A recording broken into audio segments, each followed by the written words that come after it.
The Hunt for Gollum. He was Gollum, as dark as darkness, except for two big, round, pale eyes in his thin face. JRR Tolkien, The Hobbit. Hello, and welcome back to Secrets of the Rings, where we delve deep into all things Tolkien. With news of the Hunt for Gollum production circulating, we thought it'd be worth exploring the lore behind Gollum and the part he played in the start of the War of the Ring. Who was he, and how did he come to be the wild creature we know him as? How did his actions affect the main events of the Lord of the Rings? How did the pursuit for Gollum play out, and who took part? We are first introduced to Gollum in The Adventures of the Hobbit, where Bilbo discovers the One Ring and beats Gollum in a game of riddles before fleeing. However, much more of Gollum and the ring are detailed in the Fellowship of the Ring.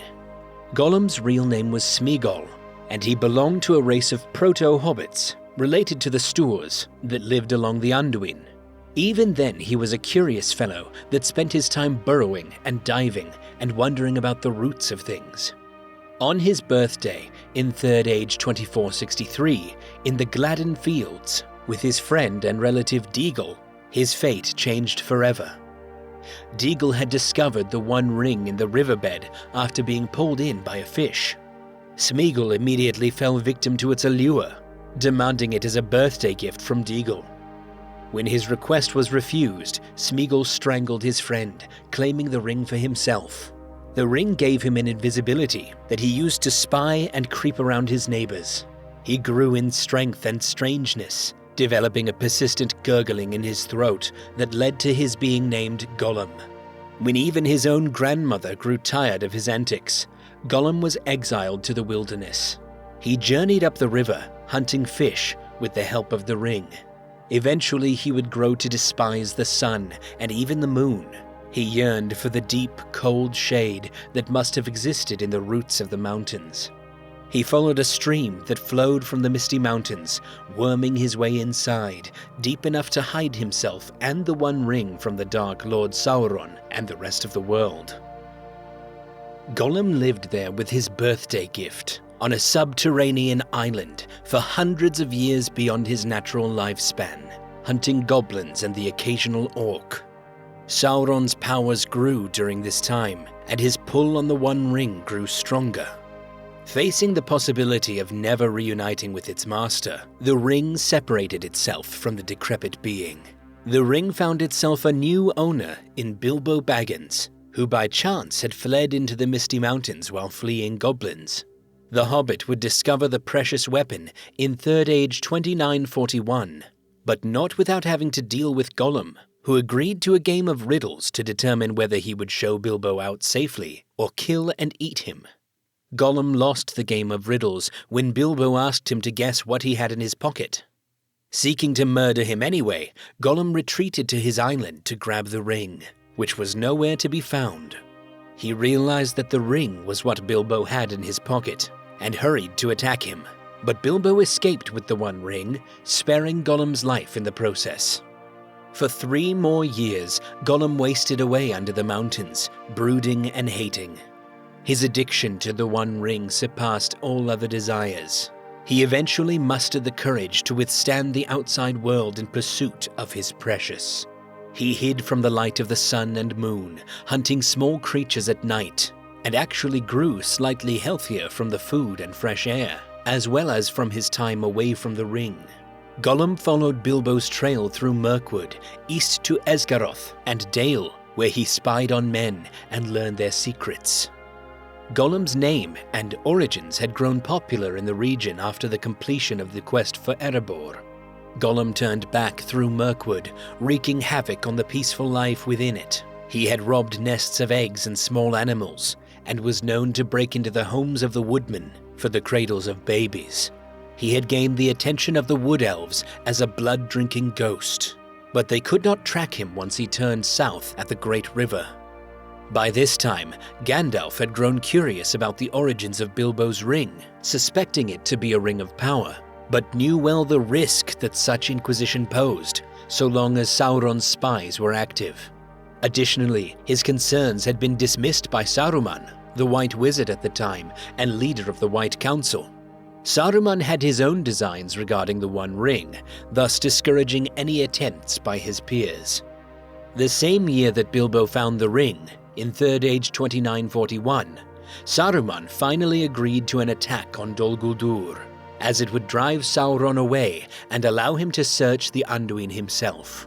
But Sauron had foreseen this and already fled south to Mordor. In Third Age 2951, the Dark Lord declared himself openly, and 2 years later, the White Council met for the last time.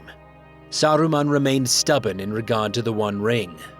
Gandalf had let the matter go for the time being, a decision he would deeply regret later on. However, in Third Age 3001, he had set a watch around the Shire as many other beings began to frequent its borders. He had enlisted the help of the Dunedain, descendants of Númenor, including Isildur's own heir, in Aragorn, also known as Strider, and the world's greatest huntsman, according to Gandalf. "And I," said Aragorn, "counseled that we should hunt for Gollum, too late though it may seem.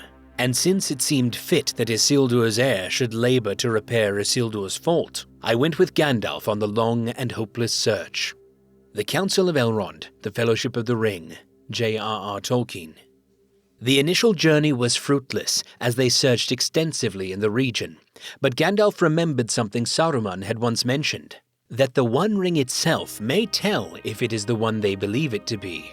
The One Ring was unadorned with any jewels and bore markings of strange speech. Gandalf traveled to Gondor, where Denethor begrudgingly allowed him to examine the vast libraries of Minas Tirith. There he discovered a scroll written by Isildur himself, detailing the characteristics of the One Ring and the dark language it bore, unfamiliar to men. During Gandalf's years of soft inquiry, Aragorn had kept up the pursuit of Gollum, who had been on his own journey in Mordor. For the previous 70 years or so, Gollum had terrorized the Wilderland before turning towards Mordor. It was then he would first encounter Shelob, and eventually be captured by Sauron. The small, afflicted creature told all that he knew, and the Dark Lord's search for his prized possession had a new target in the Shire. As Gandalf concluded that it was indeed Sauron's ring, he departed north until he received word from Lothlorien that Aragorn had captured Gollum. At the Council of Elrond, Aragorn details his time with Gollum.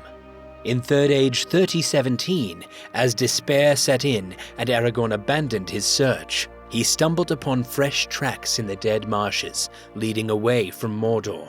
There, he captured Gollum and began the trek to Mirkwood. He was covered with green slime. "He will never love me, I fear, for he bit me, and I was not gentle. Nothing more did I ever get from his mouth than the marks of his teeth. I deemed it the worst part of all my journey, the road back, watching him day and night, making him walk before me with a halter on his neck, gagged until he was tamed by lack of drink and food, driving him ever towards Mirkwood." Aragorn, the Council of Elrond, the Fellowship of the Ring, JRR Tolkien.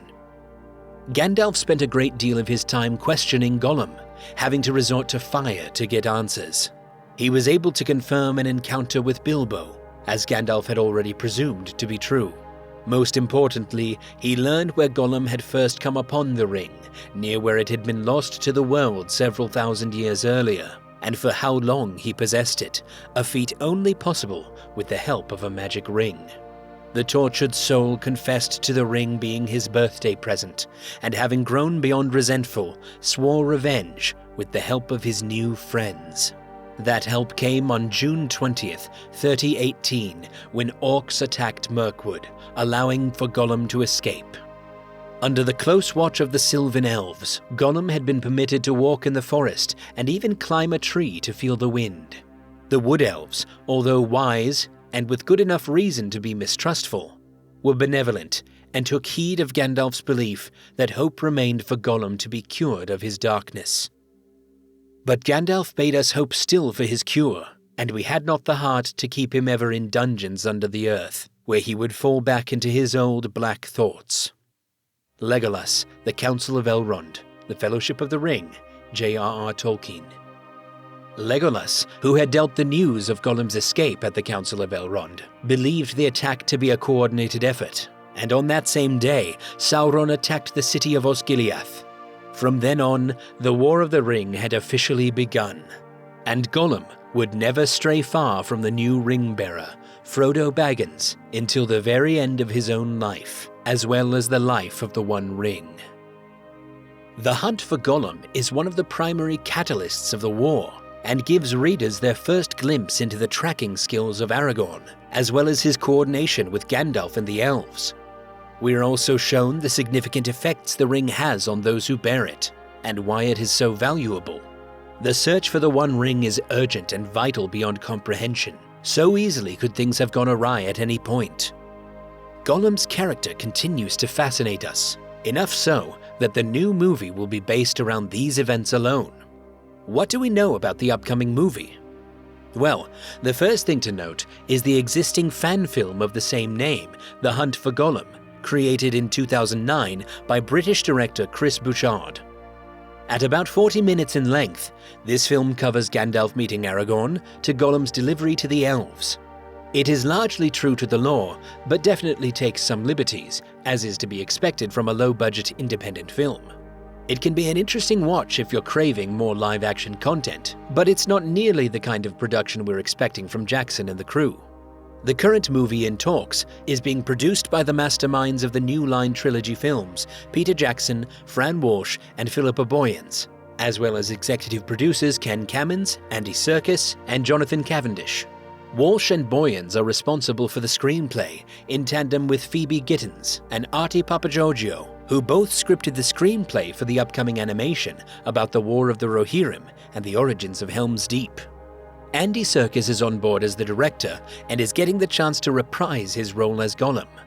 All of these names are refreshing to hear, as Amazon's Rings of Power continues to abandon any sense of grace with Tolkien's lore.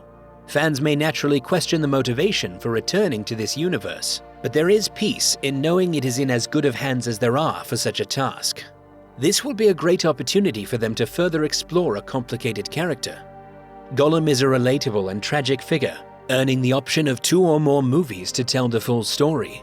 It is in the very early stages, with uncertainty about who will interact with him in their telling of the story, or if anyone else will come back to the universe. Recent rumors express Viggo Mortensen being open to be a part of it.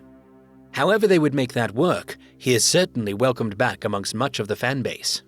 The hunt for Gollum is an interesting and subtly important detour in the long tale that is The Lord of the Rings. We hope you've enjoyed this video about the character and the upcoming movie. As more details come out, be sure to tune in for more discussions about Gollum and the many other characters that grace the pages of JRR Tolkien. Please like and subscribe, and tell us in the comments what or who you'd like to learn more about. Thanks for watching.